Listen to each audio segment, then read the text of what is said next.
Casa África.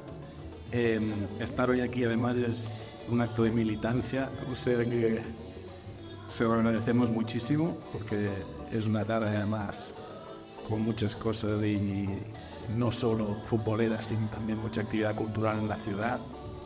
Pero bueno, estamos encantados de tener a Tania Adam aquí. Yo se lo he dicho antes, la felicité porque he leído ya prácticamente todo Voces Negras y es una maravilla. Se lo recomiendo muchísimo que no se vayan de Casa África sin su ejemplar y que lo disfruten la escucha y que jueguen a lo que nos propone Tania de leer el libro a través también de unos códigos QR que te llevan a una lista de Spotify y déjense llevar por la música mientras leen. Precisamente puedes escuchar música ganesa mientras se habla de Ghana, escuchar música senegalesa, tal. Es realmente fantástico. Ya te dije que has hecho un clásico, es un libro fantástico y bueno, queríamos hacer una cosita diferente. Hemos también traído hoy un poco de Visa para que lo disfruten y también hemos traído a todo un musicólogo, músico y periodista amigo de Casa África, que es Sergio Miró, y que le hemos pedido que pues tuviera aquí una conversación en el patio con Tania sobre el libro. Sabemos que también tienes el virus de la música africana, que te gusta y que la disfrutas, o sea que seguro que es un placer. Pues nada, yo les doy la palabra, agradeciéndote de nuevo, Tania, que hayas venido, y Sergio, que hayas aceptado la invitación. Muchas gracias, Joan. Merecidos aplausos a Casa África, esta iniciativa, y por supuesto a Tania.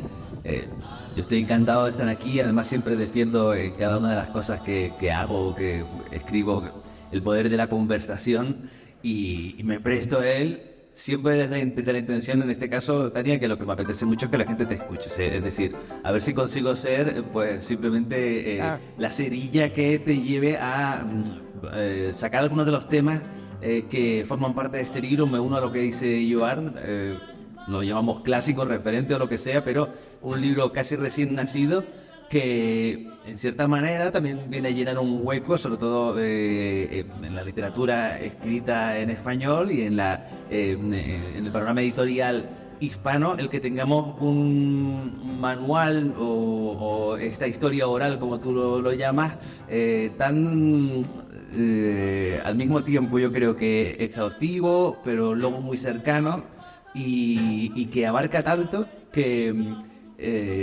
yo en el tiempo que llevo conviviendo con el libro, y creo que voy a convivir mucho más, casi que me he visto apabullado. O sea, me parece una cantidad de información, y eso que efectivamente yo soy melómano, mucho tiempo conviviendo con la música, pero aún así, partiendo de un punto de partida cuando dice, venga, pues todo esto no me es ajeno, volvemos a que África es tan gigantesca y tiene tanto que ofrecer y tanto que descubrir. No sé si tú te sientes que sí que en tu tiempo y en tus indagaciones has rascado mucho más y que piensas lo controlo, o también cada vez que estás explorando dices que va, esto es inabarcable. Para mí tu libro ya es casi inabarcable. Ahora tú que lo has escrito, ¿cómo lo verías? Bueno, en primer lugar, gracias, Joan, por la invitación. Ángeles, Estefanía, a todos, muchísimas gracias. Mira que llevamos años conviviendo, pero es la primera vez que estoy aquí y nunca ha coincidido. Me hace muy feliz poder presentar el libro aquí en Casa África. Tengo que decirte que esa sensación la he tenido muchísimas veces, de sentirme abrumada y decir, es imposible, o sea, es imposible abarcarlo todo. Pero luego volvía y entonces sentía que controlaba un poquito más y me volvía a sentir abrumada y así constantemente. Y esa idea de sentirte abrumada yo creo que es maravillosa, ¿no? Porque lo que hace es realmente sentir que estás en un territorio que es desconocido, ¿no? Y estás explorando, es una exploración. Y esa abrumación, ¿no? Pues la he querido transmitir al lector. O sea, está totalmente hecha... Quiere que se abrume. Claro. Claro, le he querido transmitir al lector y he querido compartir todo aquello que yo he ido investigando. Es un acto absoluto de generosidad. O sea, tal cual entraba, he ido un poco organizando la información y la he ido exponiendo. Bueno, bastante, se ha ido organizando la información. Las de capítulos me costó muchísimo, son 5 años de trabajo, precisamente porque no sabía cómo hilvanar todo, ¿no? La voz, ¿no? ¿Qué voz tenía yo? Como la persona que lo iba a leer, cómo lo iba a percibir. Lo que sí que tenía claro es que quería que fuera un viaje. Y es un viaje muy profundo, Sí. muy grande. Ahora entramos más en eso, simplemente también compartir con las personas que nos acompañan. Muchas gracias. Bueno, lo que decía yo antes, la militancia por venir aquí. Compartir un poco el juego que estábamos queriendo proponer Tania y yo en el día de hoy, ya que es un libro también tan juguetón que al mismo tiempo no queremos asustarlos con aquello de abrumarse, sino que luego pues, el libro te invita a ir leyendo qué cosas más bonitas, ir leyendo con una banda sonora que en este caso ha ido elaborando Tania en cada uno de los capítulos. Y dijimos, oye, ¿por qué no hacer una simulación también? Porque esto, al final, Tania y yo nos hemos conocido hoy de verdad. Sí. Hemos intercambiado unos cuantos mensajes, pero ¿por qué no invitarles a ustedes a una conversación donde dos personas que comparten pasiones, pero que no saben mucho el uno de la otra, más allá del gran libro que ha escrito Tania? Pues esto es un saloncito, estamos aquí tomando visa Sí. y Ya toma. está sonando música y lo va a estar haciendo durante toda la conversación. Es una de las playlists de Voces Negras. Y bueno, el equivalente a lo mejor a cuando está uno en casa con unos amigos, tenemos el equipo de música y de vez en cuando Subimos el volumen. subimos el volumen. Decimos, oye, qué bueno esto. Pero no sé si quieres decir algo de las playlists, ¿no? Porque son muy, pese a que las has hecho temáticas, volvemos a la inmensidad de sonidos. Son muy variadas en realidad y de repente te pueden dar unos saltos espectaculares, tanto en la forma en la que están grabadas los temas, los ritmos, ¿no? Es todo muy, pese a lo temático, es todo muy variado, ¿no?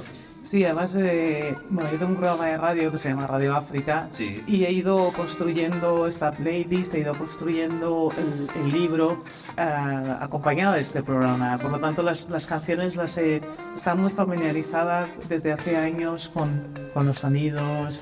A lo mejor había un capítulo que quería experimentar, pero lo experimentaba en el programa. Y entonces, cuando llegó el momento de compartir las playlists, ya lo tenía bastante... Es como, son mis amigos ellos, Sí. ¿no? Los músicos los conozco por su sonido.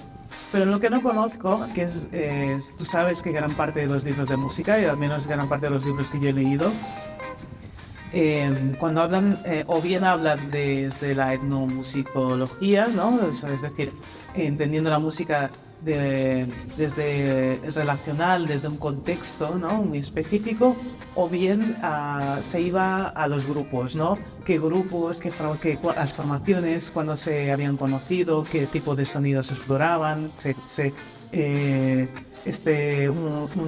una formación pues, de un músico que entra, se va. Entonces, yo no quería hacer eso con el libro, porque tampoco creo que sea mi campo. Yo quería explicar otra cosa. Gran parte de la historia del continente siempre se cuenta desde el desarrollo, se cuenta desde aspectos económicos y por lo tanto, claro, siempre sale perdiendo respecto a otros lugares del mundo.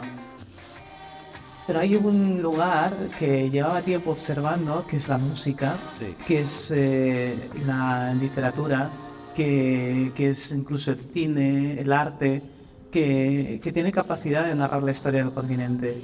Y he querido compartir también toda esa información, es decir, cómo a través de esos movimientos artísticos se han cambiado la historia, la pequeña historia del continente, pero cuando miramos ahí siempre se mira desde un lugar muy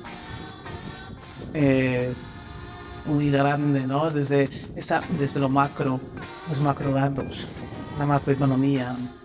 O cuando se va a lo micro se va hacia un cierto paternalismo, ¿no? Entonces, hay un lugar de agenciamiento, de poder, que creo que es importante, y que las voces, las entrevistas, al final lo que hacen es ratificar esa posición. De todas maneras, esto que tú decías, quiero contar la historia de África a través de sus sonidos, de su música. Está muy bien, es un descubrimiento para ti de que esa es la manera adecuada y no está nada mal tirado. Es decir, la propia música, gran parte de la música tradicional africana justamente estaba narrando historias y transmitiendo conocimiento. O sea, como referencia, el utilizar la música para contar cómo es un sitio y cómo es su gente es perfecto en realidad. Pero yo no estoy contando cómo es un sitio, cómo es su gente. Estoy contando la historia del colonialismo y la historia del poder. Y cómo eso ha impregnado en las músicas y cómo eso ha hecho que las músicas hoy sean otra cosa. Que podían ser, las músicas africanas podían tener un lugar en el mundo mucho más, de mucha más notoriedad de la que tienen. Sí, pero de hecho, y eso se comenta en el libro, digamos que está la diferenciación entre lo que serían las músicas tradicionales africanas, si las miramos antes de la época colonial, a lo que vendría después. Tanto cambió, tanto, no sé si se echó a perder o se enriqueció, pero ¿qué pasó ahí? Claro, es que es muy subjetivo la idea de perder o enriquecer. Hay algunas que han perdido, otras que han desaparecido, otras que han enriquecido. Eso es muy complejo, ¿no? De decir, bueno, esto categórico, ¿no? Ha sido así, ¿no? También la idea de complejidad he querido introducir. Con esto quiero decir que las músicas son un magma gigante y que a pesar de este gran magma, ¿no? De grandes... no sé si tengo la sensación de que me estoy perdiendo. Si me pierdo algo, me rescatáis, ¿no? Porque no lo veo perdido en absoluto. La música es un gran magma y es inabarcable, lo que estamos diciendo al principio. Lo que pasa en Mozambique, ¿no? Que bueno, que yo he venido hoy aquí haciendo patria. Lo que pasa en Mozambique evidentemente no era lo mismo que pasaba en Senegal, que pasaba en Namibia. Entonces, continente es un continente muy grande y por lo tanto tiene unas especificidades, pero a pesar de eso hay líneas y puntos en común. Y esas líneas y puntos en común tienen que ver, que es lo que estoy intentando transmitir, que la colonización ha hecho transformar los sonidos. Si esa transformación es buena o mala, es que no puedo decir, porque lo que tenemos es esa transformación.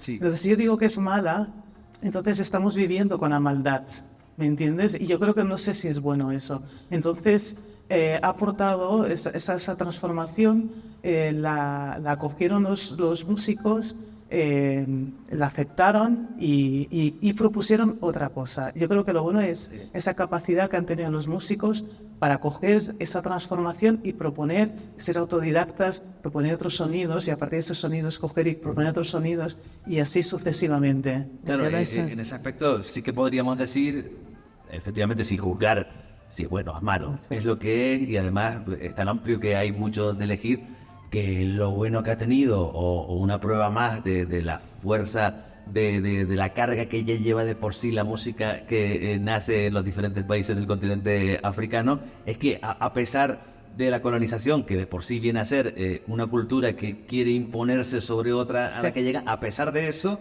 lo que ha salido de ahí sigue teniendo una personalidad propia en cada uno de los lugares. Absolutamente. A mí me gusta poner en valor, vuelvo a decir, la capacidad de los músicos africanos para coger los instrumentos, para trasladar las sonoridades tradicionales en esa modernidad y a partir de aquí crear nuevos sonidos. Entonces, para mí esa es la primera gran revolución de la música. Pero después esos sonidos son cogidos por otras generaciones y lo transforman ya con la tecnología y crean de nuevo otros sonidos. Y seguramente de aquí a unos años cogerán esos sonidos los jóvenes del futuro y harán otros sonidos. Entonces es la genealogía de las músicas populares africanas, ¿no? Y esa es la historia oral de las músicas populares africanas, ¿no? Y eso es un poco lo que he querido plasmar en el libro, Sí. que es una espiral.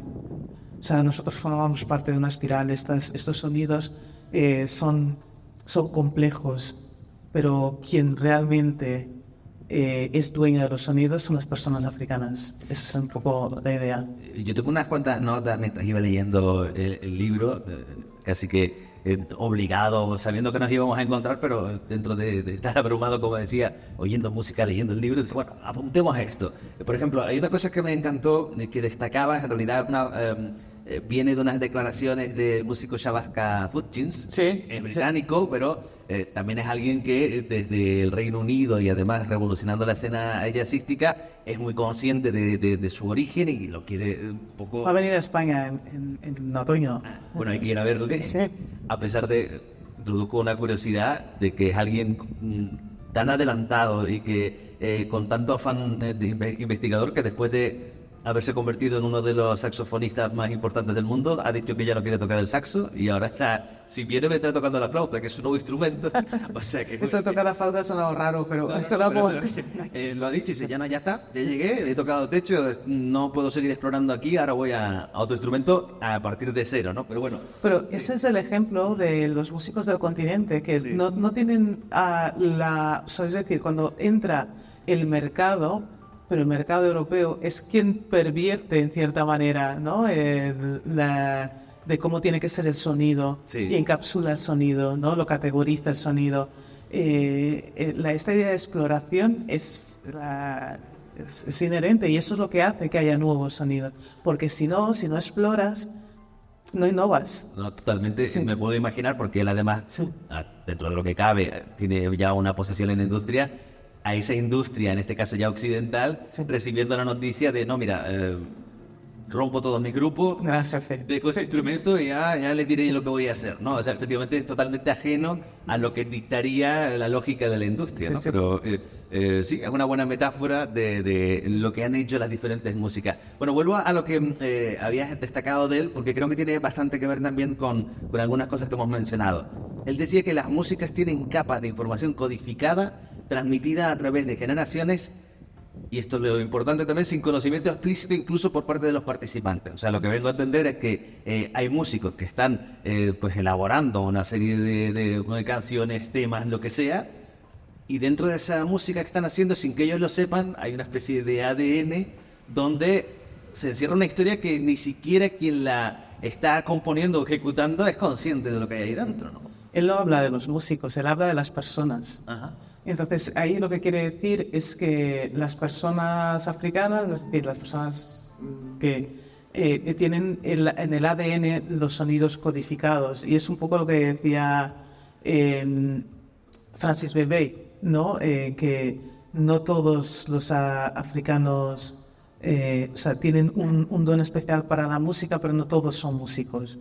Entonces, habla un poco en ese sentido, habla un poco en el sentido de cómo las personas esclavizadas son transportadas, secuestradas a las Américas, y cuando llegan allí hacen los instrumentos de nuevo, reproducen el sonido y tienen capacidad después generación tras generación de recuperar esos sonidos sin saber exactamente de dónde viene.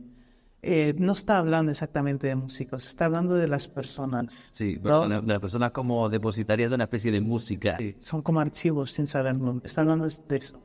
En cualquier caso, pues toda esa información, luego da igual dónde se vaya, y aquí hablaríamos no solamente de la colonización, sino también de la diáspora, de irse moviendo por el mundo, con esa codificación, volviendo a lo que comentaba Shabaka, con esa codificación están construyendo también músicas que ya dejan de ser consideradas africanas, salvo por ese eterno reconocimiento de eso en África.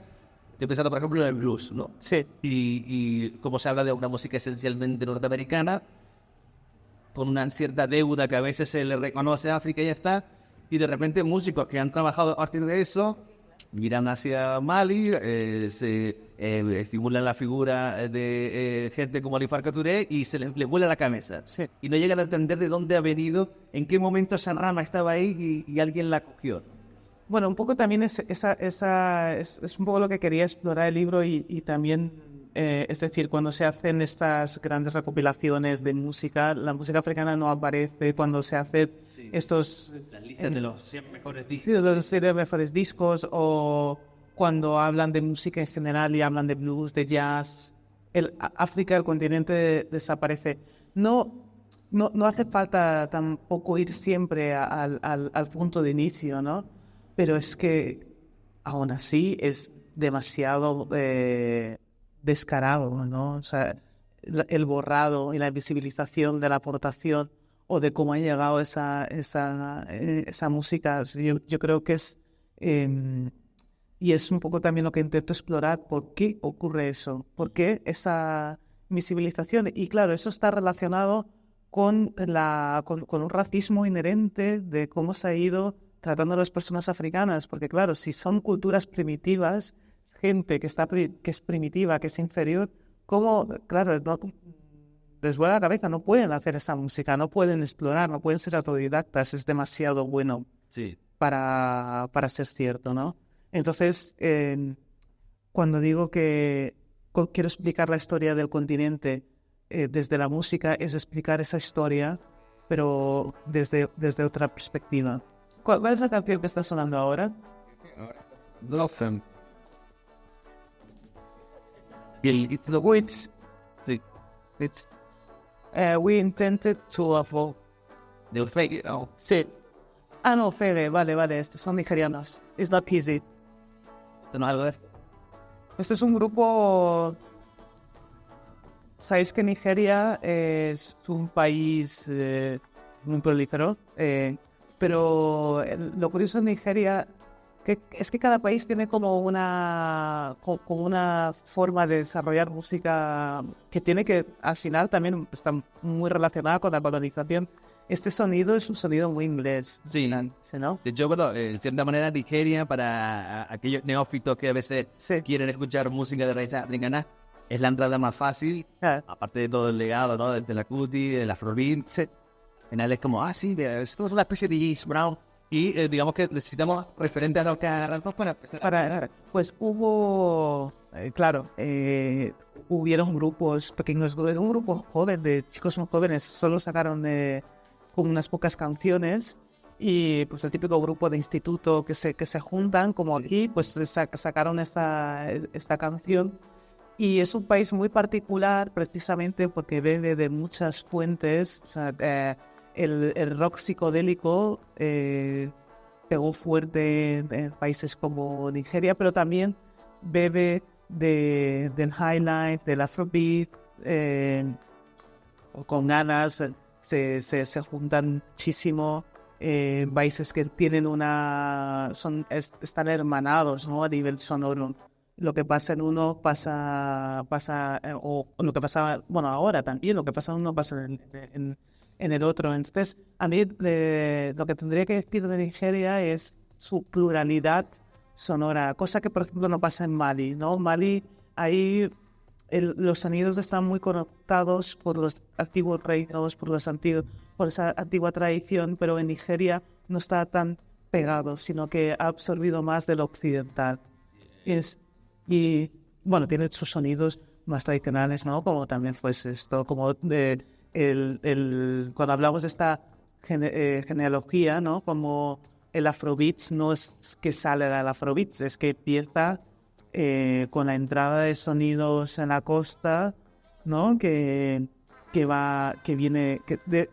que claro, de esclavizados que van y después vuelven con los marineros, entra el sonido por las costas y van penetrando y va transformando los sonidos tradicionales hasta llegar al Afrobeats. O sea, que no son sonidos que de repente, ¡pum!, vamos a crear un sonido, sino que ese beber, la fuente tradicional, siempre está ahí. No solamente un embajador de música de Nigeria, sino que en cierta manera una de esas personas que han conseguido que su música trascienda esa barrera para aquellos que a veces la ponen no me interesa la música africana.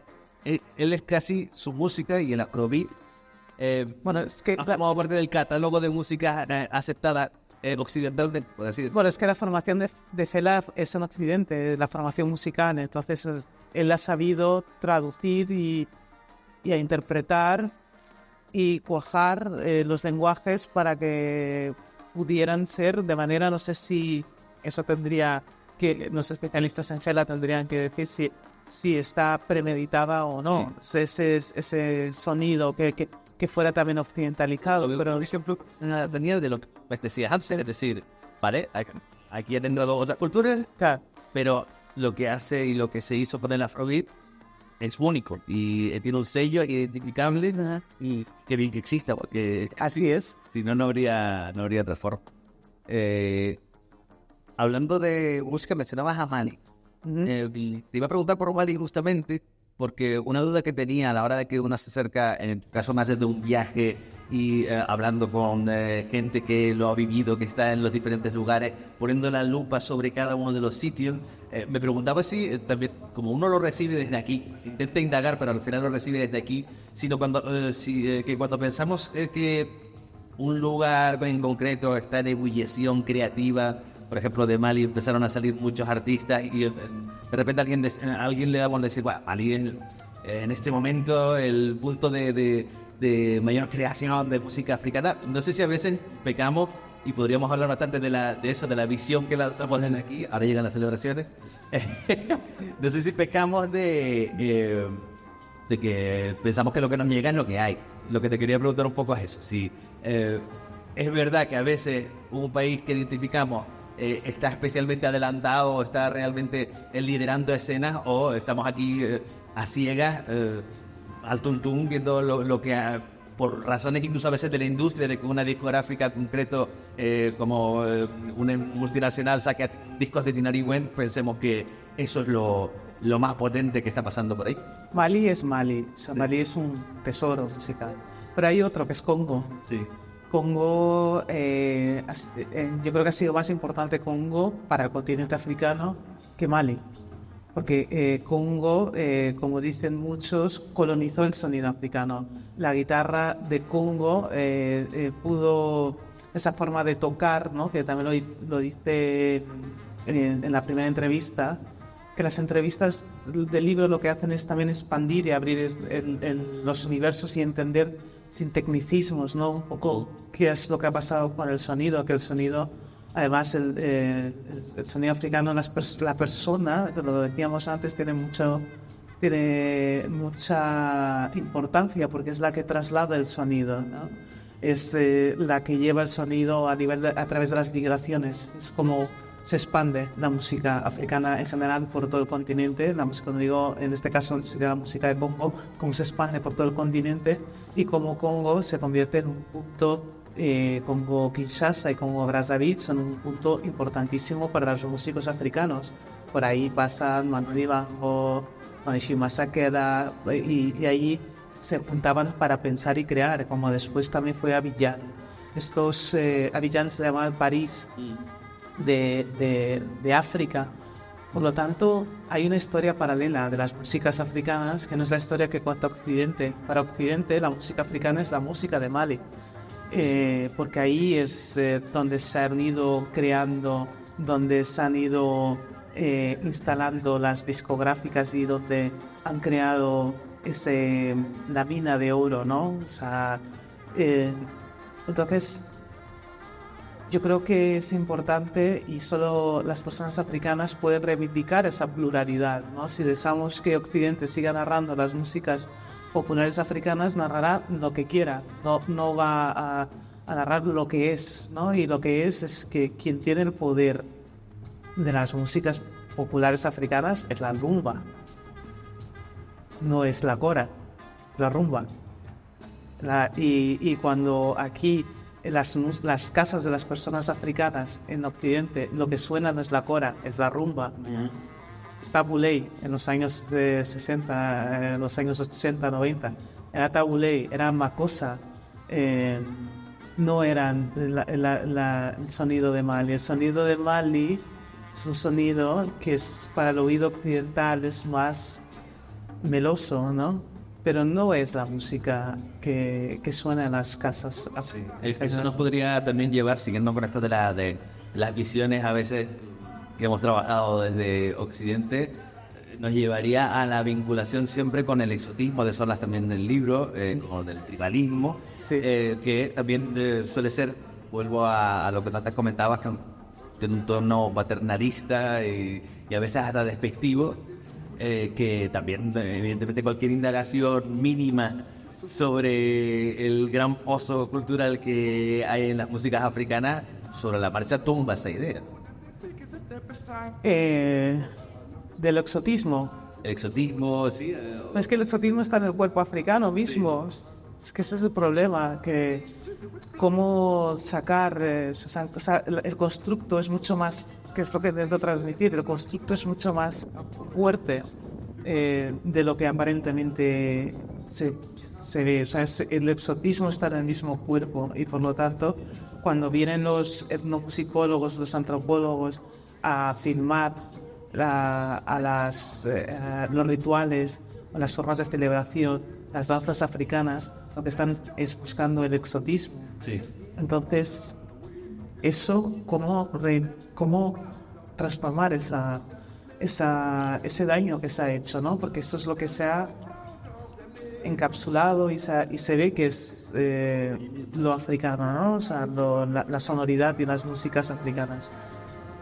Es verdad que ahora poco a poco se está transformando, se está creando otros imaginarios, pero hay múltiples imaginarios, no existe uno solo de las músicas, ¿no? Que también es esa pluralidad. Es un libro multifocal, ¿no? Por eso ese viaje sonoro es un viaje que para muchos países, para las independencias africanas son muy importantes a la hora de crear esos nuevos sonidos. Hay una necesidad de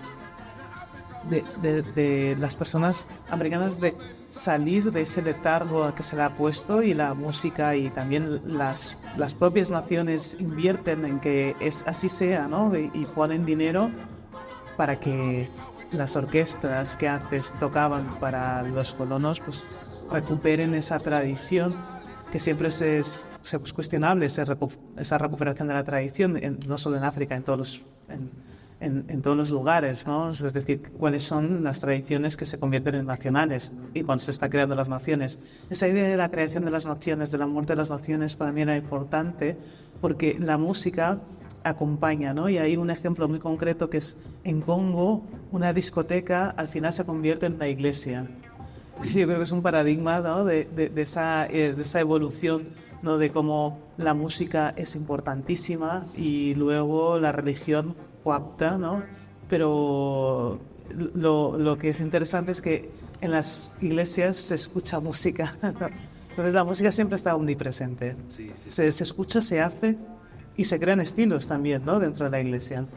Volviendo aquí a tu playlist que nos estás poniendo en el saloncito, me ha encantado ver a Witch, ¿no? Sí. We Tend to Create Havoc, que es una banda que me estaba interesando mucho, y ya que mencionabas, además me encantaba ver esa representación de las músicas creadas en África y esa asimilación de los sonidos psicodélicos, que tampoco solemos ponerlos sobre la marcha cuando tratamos de definir algo que venga desde África, ¿no?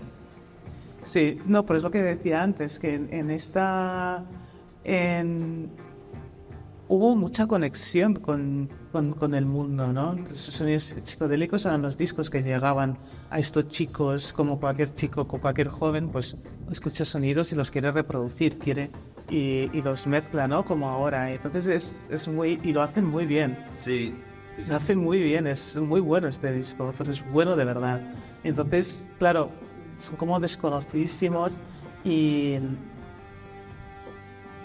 al final, claro, cuando representan la sonoridad, lo que sería africano, ¿no?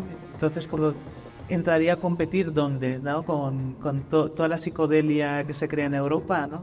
Entonces, eso es como la gran pena, ¿no? De grupos como estos que han pasado como inadvertidos, pero lo bueno es que ha quedado un legado.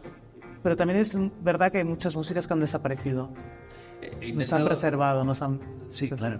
He intentado en esta mini charla evitar, casi como que me siento muy autoconsciente si digo música africana. Yo no sé cómo lo llevas tú, pero casi que también podríamos acordarnos de... y las palabras de Miriam Makeba las reflejas tú cuando le preguntaban por world music, ¿no? Decía, pero ¿cómo que world music? ¿No? Mi música, claro que viene del mundo, ¿no? pero es una etiqueta y volvemos a la industria le encanta etiquetar. Y lo mismo pasaría con música africana. Yo estaba intentando decir música creada en África y aún así se quedaría cortísimo y luego tendríamos que ir, por suerte en tu libro sí que lo haces, pues lugar por lugar si queremos entrar en categorizaciones. Bueno, podemos utilizar el plural, músicas africanas, ¿no? Sí. Y luego podemos especificar, ¿no? de dónde es o qué sonido, que también es un ejercicio muy atrevido. Es al final del libro de poner todas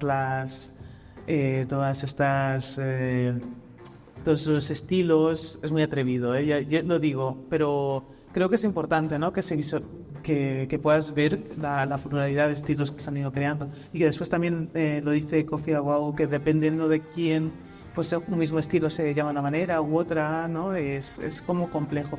Creo que queda mucho trabajo por hacer, por afinar.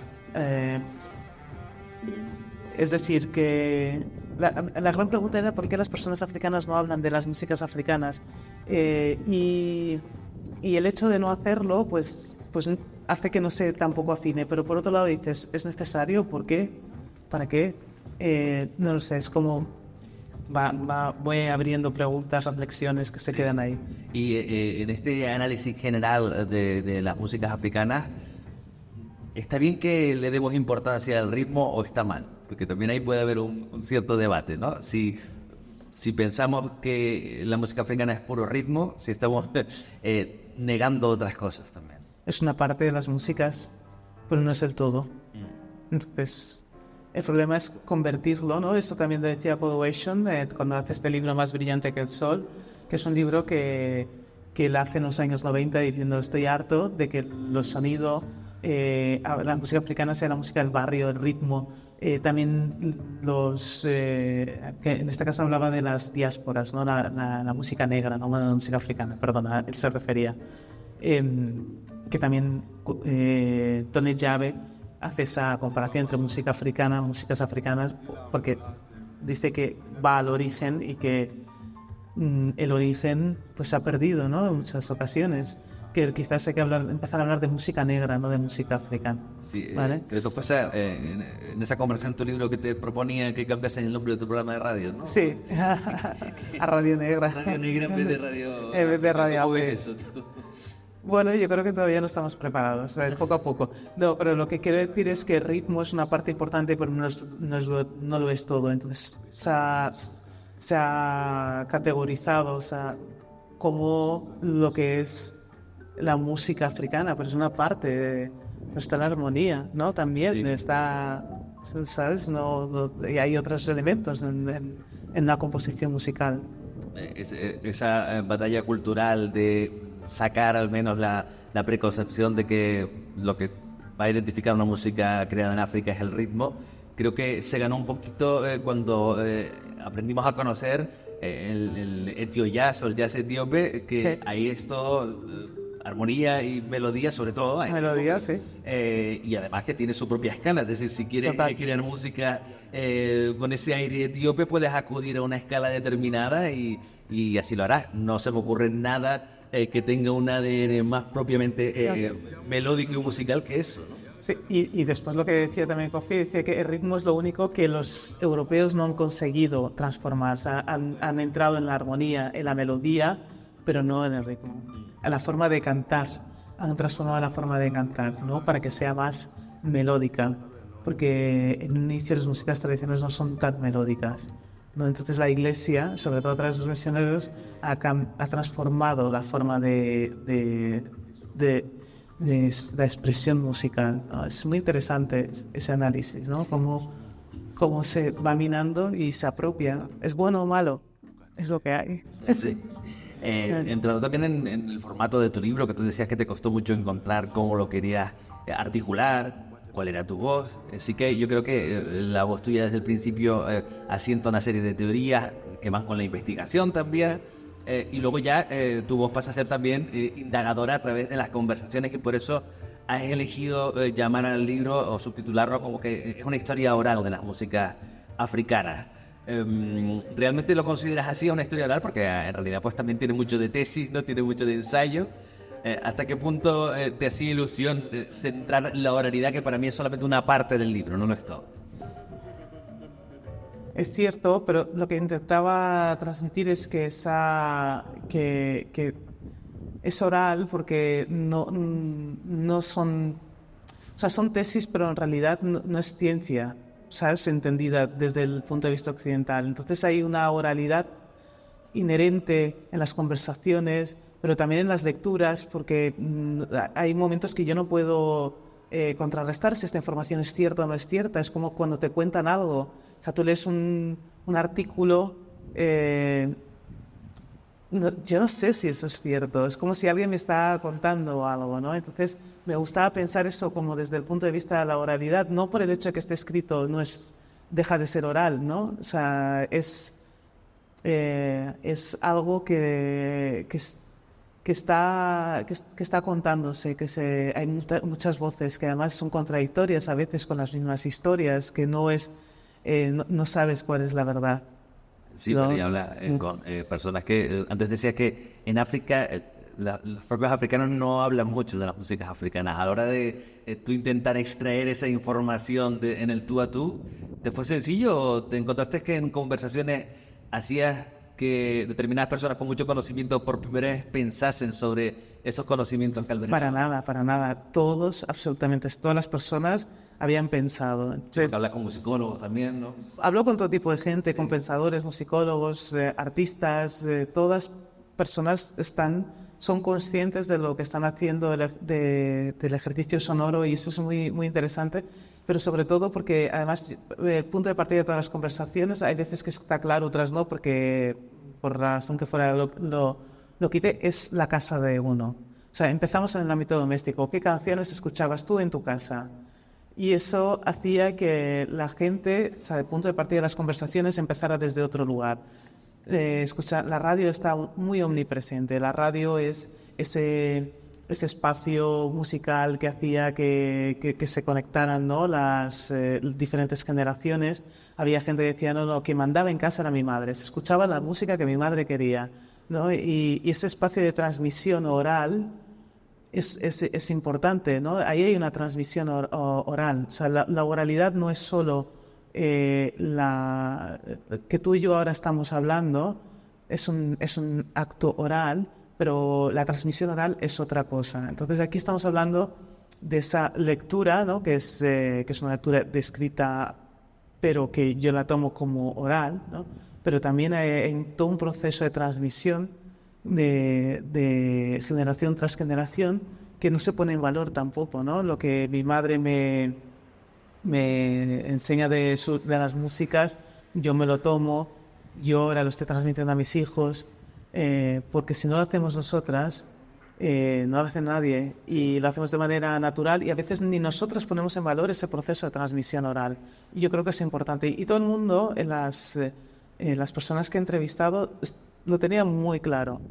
Sí que parece, o al menos eso es lo que nos han contado, que la tradición oral, ¿no? y la transmisión oral de conocimiento sí que ha formado una parte esencial a la hora de preservar y hacer evolucionar no solo la música, sino muchas culturas africanas en general. Pero hay una transmisión informal que no está narrada, que está en nuestras cocinas, que está en nuestras formas de relacionarnos. Es un poco lo que quiero transmitir, esa informalidad. No hay ese proceso en el cual ¿sabes? Que tenemos esa idea de que hay un tutor que está transmitiendo oralmente, ¿no? Que también sale del libro, ese proceso no todo empieza y consciente. acaba en los griots. No. Yo cuando mi madre viene es lo que digo, nos sentamos en la cocina a cocinar, a escuchar música, ella me pone su música, yo pongo la mía, pero ella me narra, me dice, eso es un proceso de transmisión oral. Y nosotros, las personas africanas, no lo ponemos en valor, y eso es importantísimo, porque así se preservan, ¿no? Y porque cuando encendemos la radio, no escuchamos música africana. Es que es muy fuerte. Cuando encendemos la radio no escuchamos música africana. Cuando ponemos la tele no hay música africana.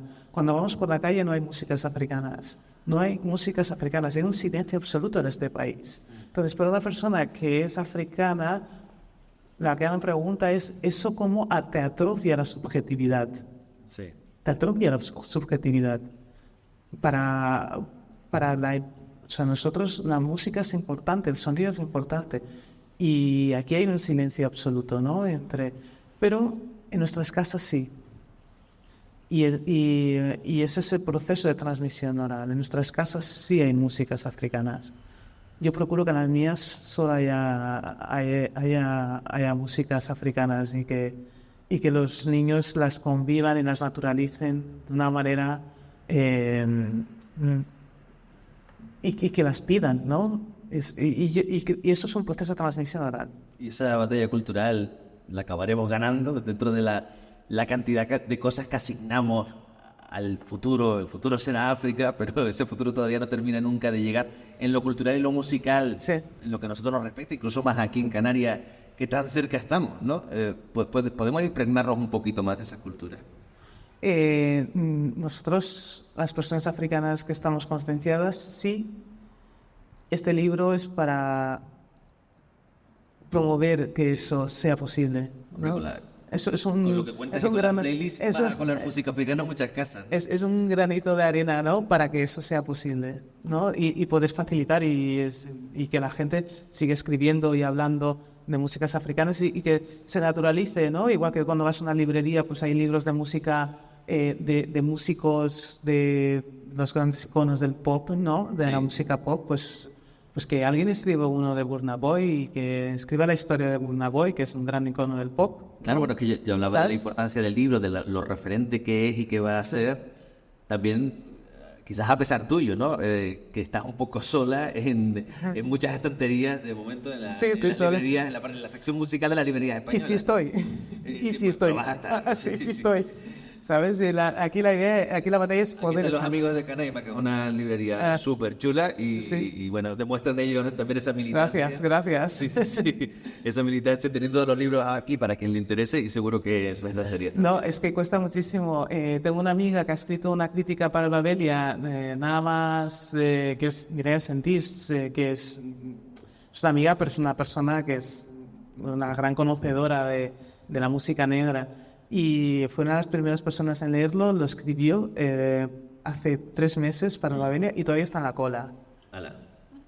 Y no sé cuándo saldrá la crítica. O sea, quiero decir, hay una batalla, claro. ¿Quién es Tania que escribe sobre músicas africanas? O sea, en el Babelia a nadie le interesa, evidentemente, lo que yo escribo y lo que yo digo. En La Vanguardia a nadie le interesa. Entonces esa batalla es muy dura porque, claro, si escribe Mishima, el cantante de Mishima, paren máquinas, que aunque el cantante de Mishima diga absolutamente nada en su libro, que apele a la nostalgia y que no diga que sea un libro que no tenga ningún tipo de interés, ¿no? Pero es el cantante de Mishima. Quiero decir, pobre chico, no tengo nada en contra de él, ¿no? Me ha salido... El guitarrista de Mishima es canario, por cierto. Sí.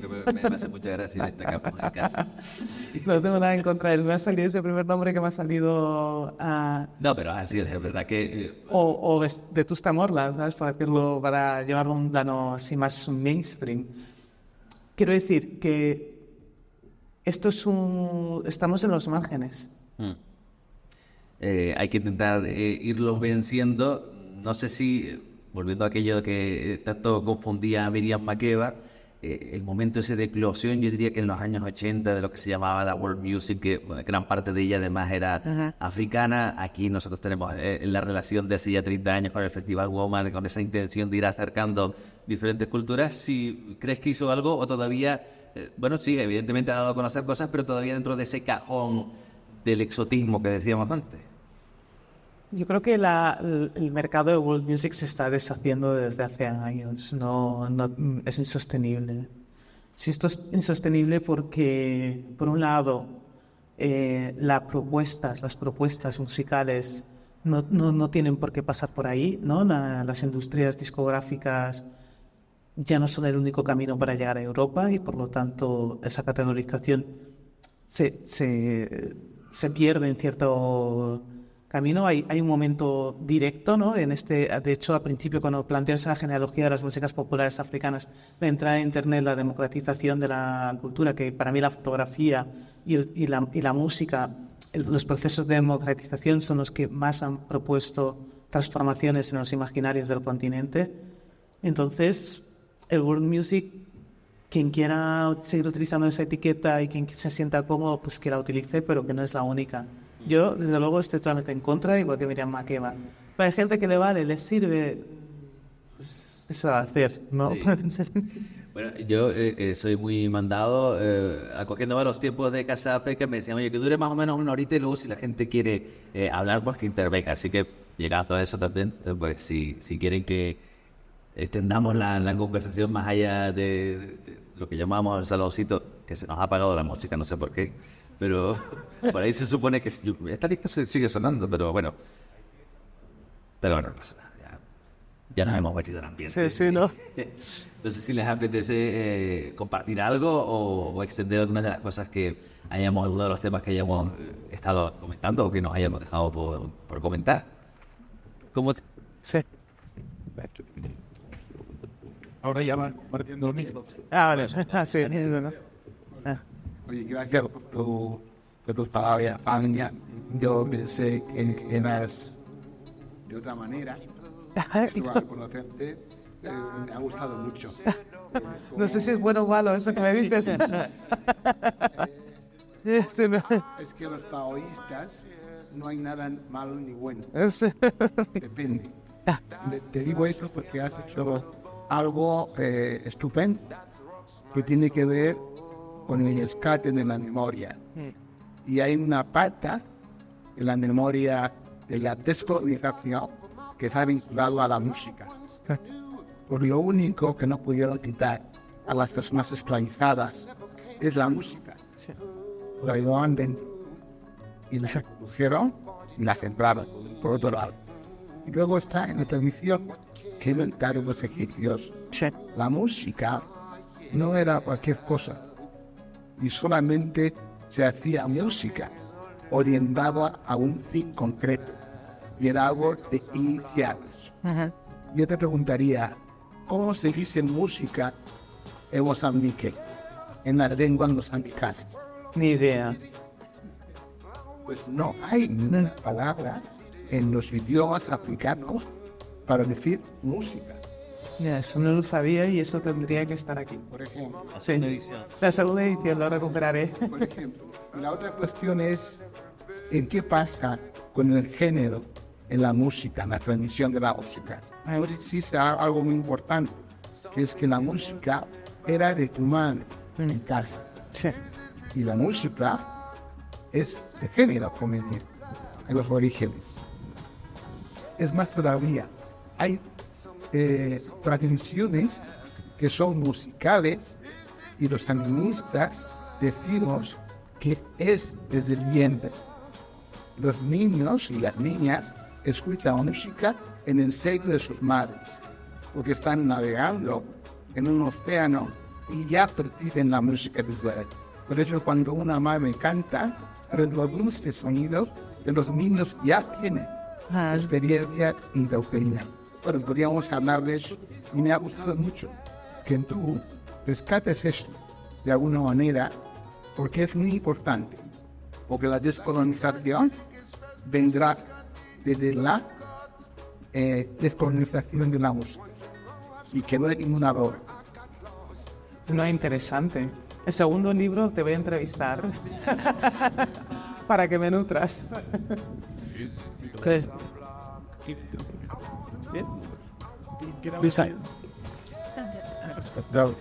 Bien. Que nombraste en la universidad a Miriam Makeba y yo soy un fofo desde hace muchos años de Miriam Makeba, tengo muchos discos de ella y tal.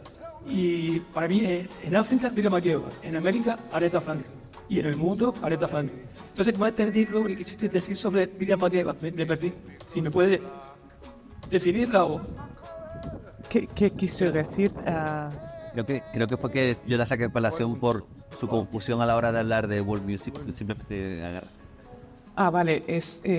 Hay una parte en el libro que Miriam Makeba, además no sé si lo pongo en forma de cita, ya no me acuerdo. Sí, lo pongo en forma de cita, que Miriam Makeba de entrevista a una entrevista occidental, y entonces ella en esa entrevista pues no sé si, no me acuerdo si le preguntas directamente sobre world music, y entonces ella se molesta con él y dice, world music, ¿pero qué es eso? ¿Son músicas del mundo? ¿Qué pasa? Que la música que hacemos no pertenece a este mundo. Dice, lo que estás diciendo es que esto que hacemos, no sé exactamente cómo, si podemos recuperar la cita, es que ya tengo como el cacao de tantas palabras, pero un poco lo que viene a decir es que ese concepto de world music es despectivo.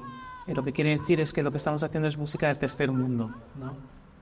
Y ella se molesta, porque world music un poco engloba todas las músicas que tienen que ver con o lo que se le llamaba antes tercer mundo, que ahora ya no se le llama.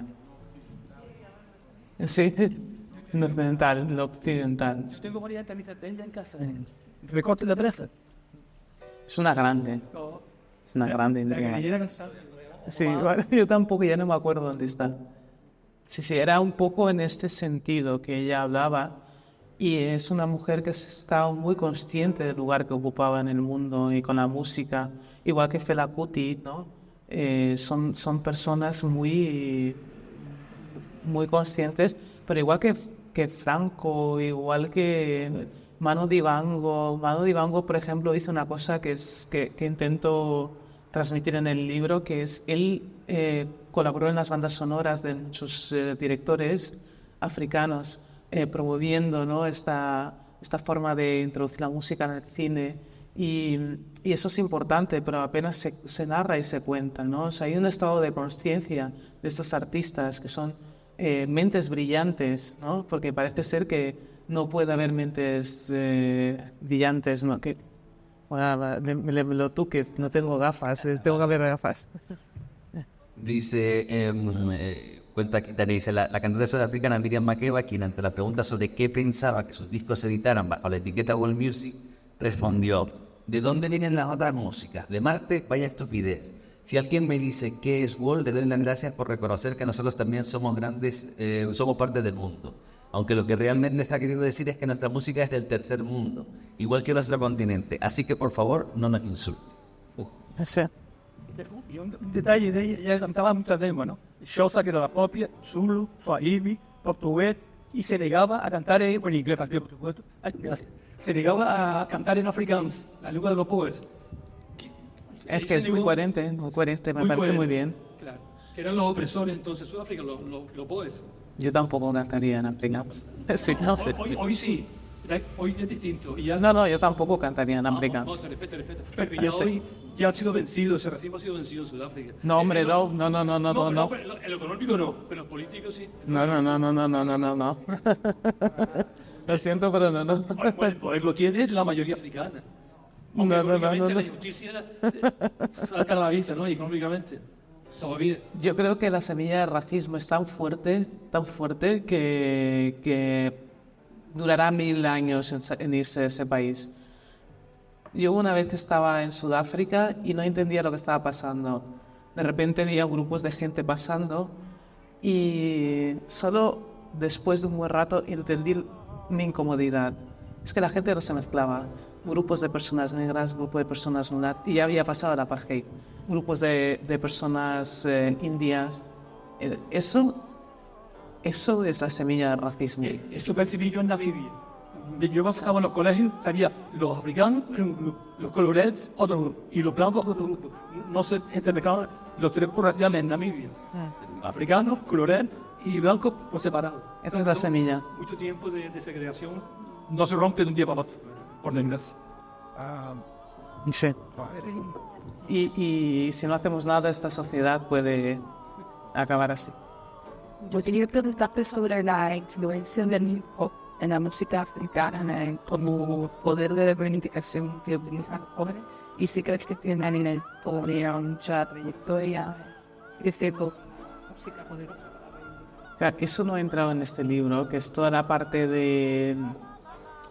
Aquí va hasta 1980, ¿no?, que es esta idea de la muerte de las naciones, y después cómo la nación, cuando muere la nación, lo que emerge es la ciudad. No, es decir, hay un momento que cuando no tiene ya fuerza, la ciudad empieza a adquirir fuerza a nivel creativo. Y entonces cuando la ciudad empieza a adquirir fuerza a nivel creativo es cuando también resurge el hip hop, ¿no? Que viene sobre todo de las élites africanas que escuchaban música americana. Y sí, el caso más paradigmático es evidentemente Senegal, pero también hay otros países como Sudáfrica, Kenia, que el hip hop ha tenido y tiene a día de hoy una gran fortaleza, no solo política, sino también como forma de expresión, ¿no? Bueno, no solo política, no, sobre todo política, ¿no? Porque estaba pensando a nivel de género, a nivel intergeneracional, a nivel de enunciación política como tal, en cuestiones políticas que han tenido mucha importancia en Senegal y lo hemos visto siempre a nivel político cuando ha habido un movimiento fuerte político, el papel clave del hip hop, e incluso durante el COVID, el hip hop como forma de conexión con el pueblo. Pero esa idea de conexión con el pueblo ya es la música africana en sí, ¿no? El músico, el papel de esta idea de griot, no solo es el griot que adquiere diferentes nombres en diferentes lugares de África, es el mediador, es un mediador social el músico. Y el hip hop es un sonido que viene de Estados Unidos, pero que lo que hace es que esa idea del mediador social encaja súper bien porque de repente es como ¡buf!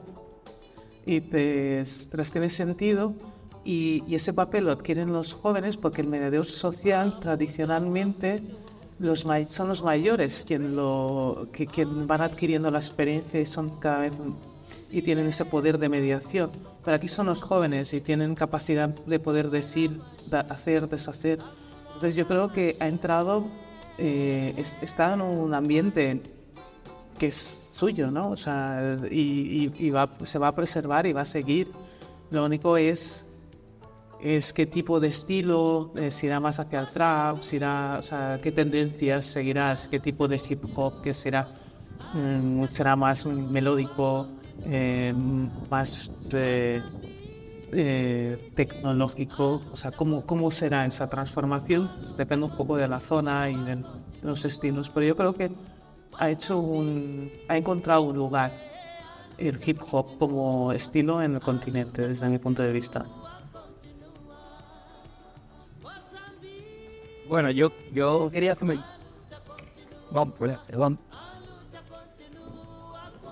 Bueno, en mi caso, más bien un comentario en cuanto al tema de ese cambio, ¿no? Que va sucediendo por generaciones. Yo soy de Maris, norte, pueblo.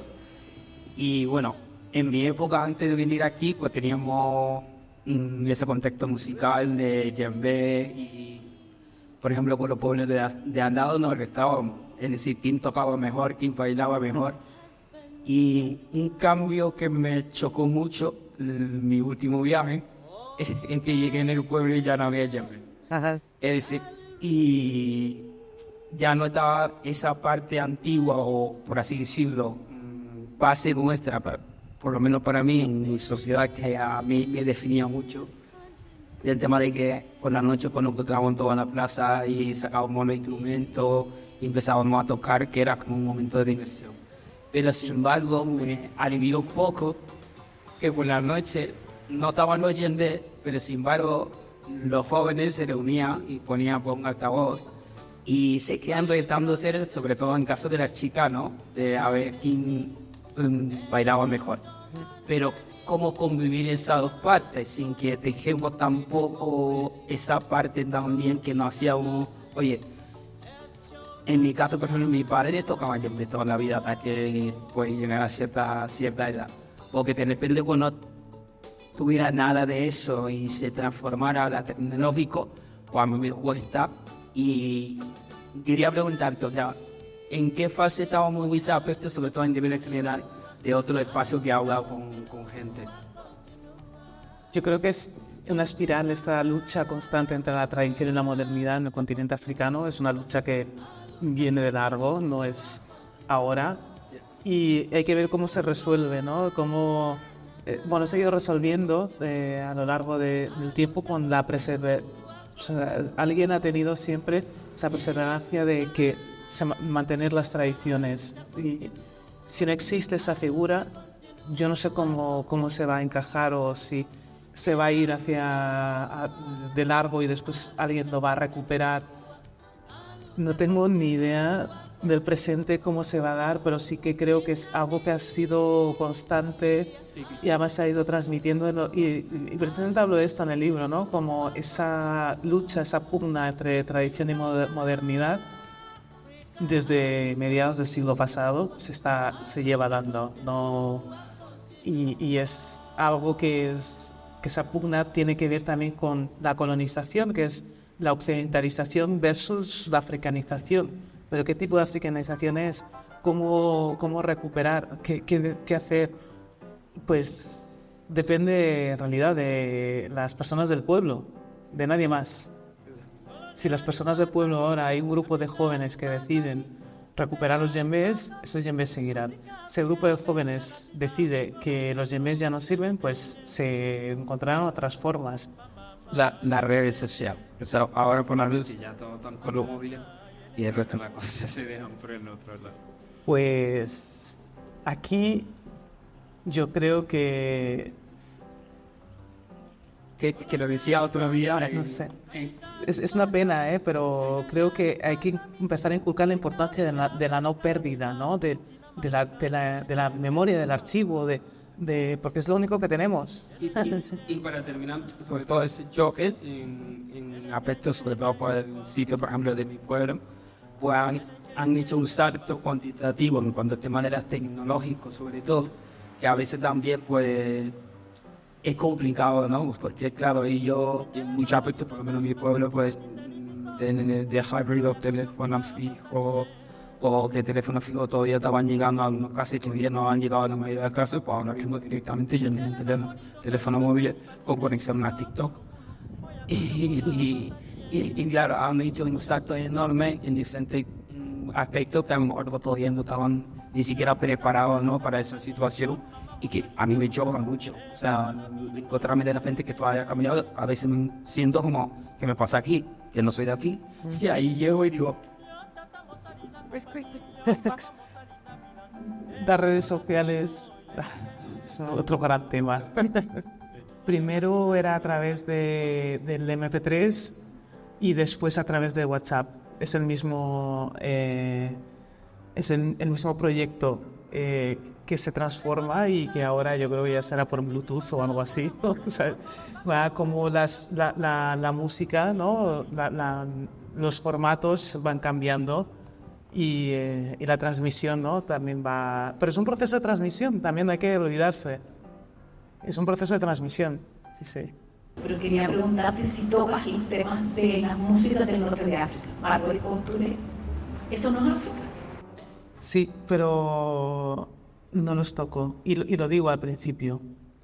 No los toco porque creo que tienen como una raíz diferente y una base diferente y no me atrevo, la desconozco.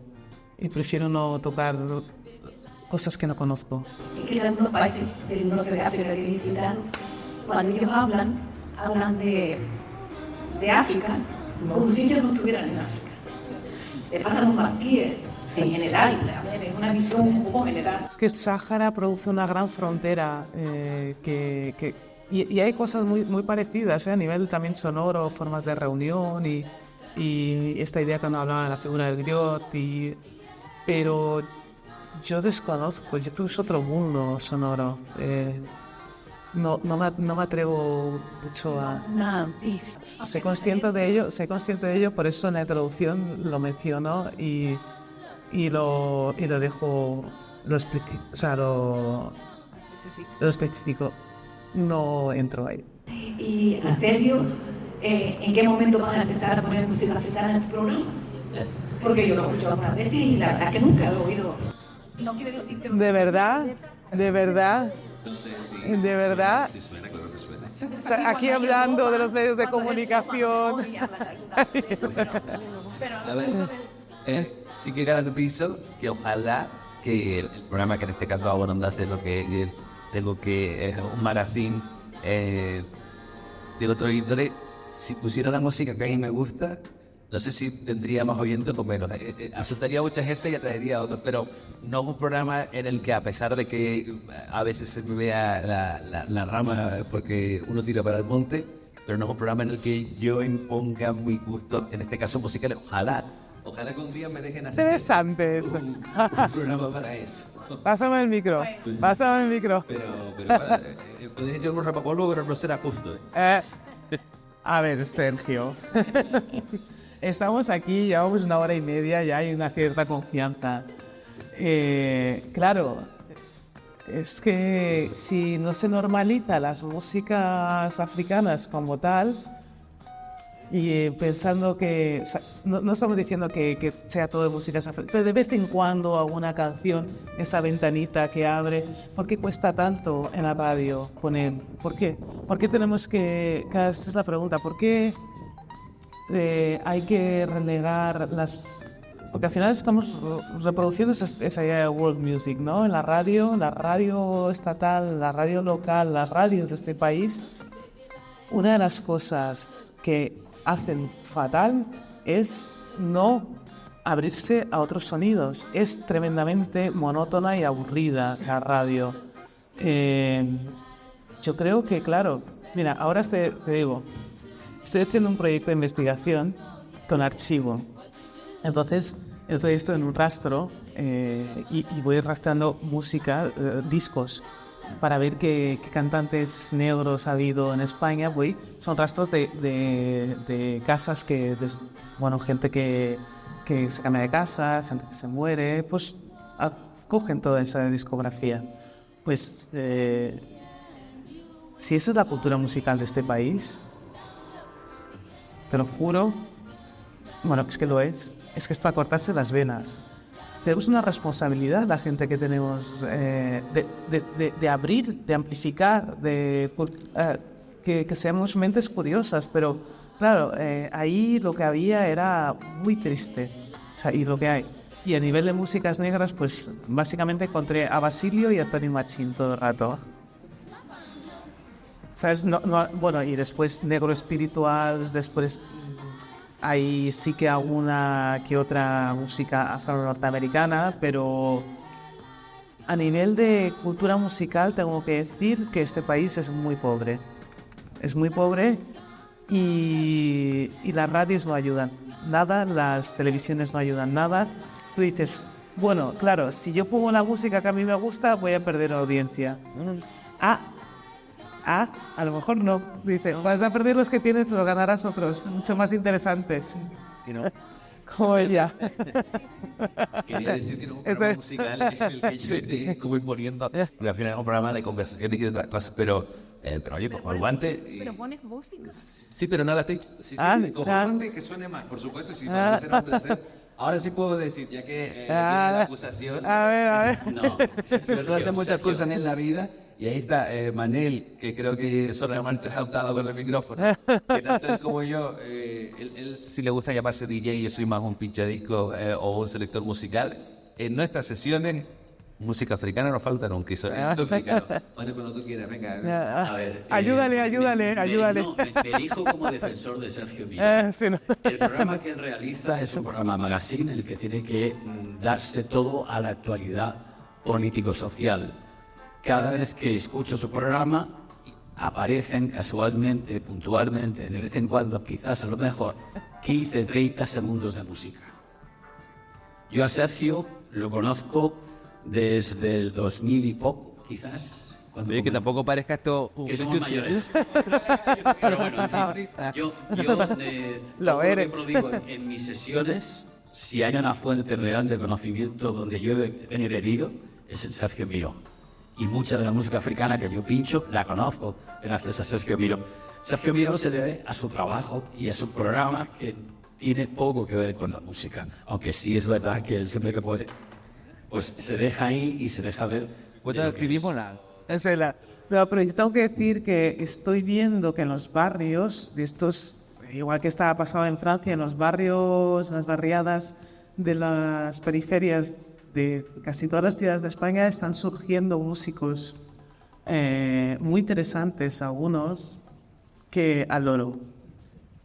Adoro. O sea, ahí lo dejo para que pinchéis. Porque cantan en todo, en galego, catalán, en valencià, en castellano, en wolof, en mandinga, todo lo que haga falta. Es en inglés, francés. Entonces, yo no sé si alguien está atendiendo a ese proceso, porque yo lo estoy viendo como además sin apenas medios, sin apenas ayudas de las discográficas, están surgiendo músicos de las periferias. Y las radios no les hace caso. Ya será. No era Jerusalén. ¿Y cuál era? Por TikTok, porque se hizo súper famoso. Y no le quedó de otra en la radio. No, pero Jerusalén viene de África, digo de aquí, de España. Yo hablo de aquí. De aquí.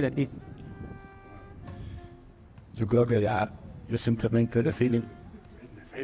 No, estamos... es que hemos encarnado la maldad en él, pero no es Precisamente estaba aquí por No, maravilloso. Sí, muchas gracias, Sergio, de verdad. Sí. Y bueno, yo solo una cosa a los dos a terminar, una recomendación, es decir, ¿qué pinchamos hoy cuando lleguemos a casa? Recomendaron una artista, mira, que descúbrenos a alguien. Puede ser de los que están en el libro, de los clásicos, o puede ser de los de ahora, da igual. Una manera de terminar con recomendación. Empieza tú.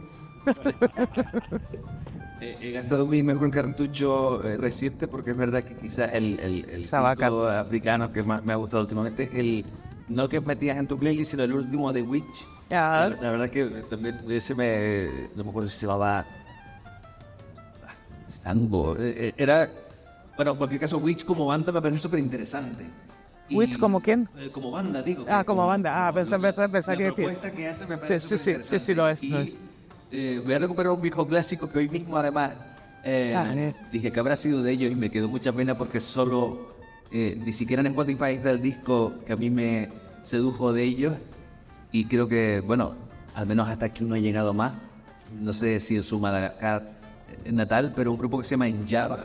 Les invito también a descubrirlo, que me parece súper sugerente también lo que hace. Y aquí la que más sabe, Tania, porque yo al final no pincho música africana. ¿Sí? Pero yo me he colapsado, no sabría que... No sabría. Yo lo que recomendaría es escuchar Radio África. Y a partir de aquí hay de todo. Y ahí es un universo. Y a mí lo que más me gusta es invitar a gente a hablar y que ellos propongan músicas, ¿no? Porque yo tengo las que me gustan y ya lo sé. Entonces, ahí siempre también se abren universos, ¿no? Que es un poco lo que decía de abrir, ¿no? Siempre pido que la gente venga con 3 o 4 canciones africanas o de raíz africana. Y aquí... poca gente viene con Miriam Makeba, poca gente viene con Fela Kuti, vienen con grupos inesperados y eso es bonito. Entonces yo ahí abriría hacia Radio África las playlists del libro y hay todo un universo para gustos colores. Y otra era Angeliquillo de Benín. Angeliquillo de Benín. Pues poca gente, te digo. Aquí. Y también depende de la edad, pues si viene gente más joven, pues se van mucho al afrobeats, al trap. Si viene gente pues más... Fíjate, quien más recomienda los grandes conocidos es gente blanca. Y la gente negra recomienda otros. Es muy curioso. Tendría que hacer un estudio de cuáles son las recomendaciones. Sí, poca gente negra recomienda Miriam Makeba, fíjate. Y os recomiendo en el libro, al final hay como películas, documentales, además hay muchas que están en abierto. Os recomiendo viajar un poco porque es una manera preciosa de entender y conocer más el continente. Pues muchas gracias. Un aplauso para el mismo.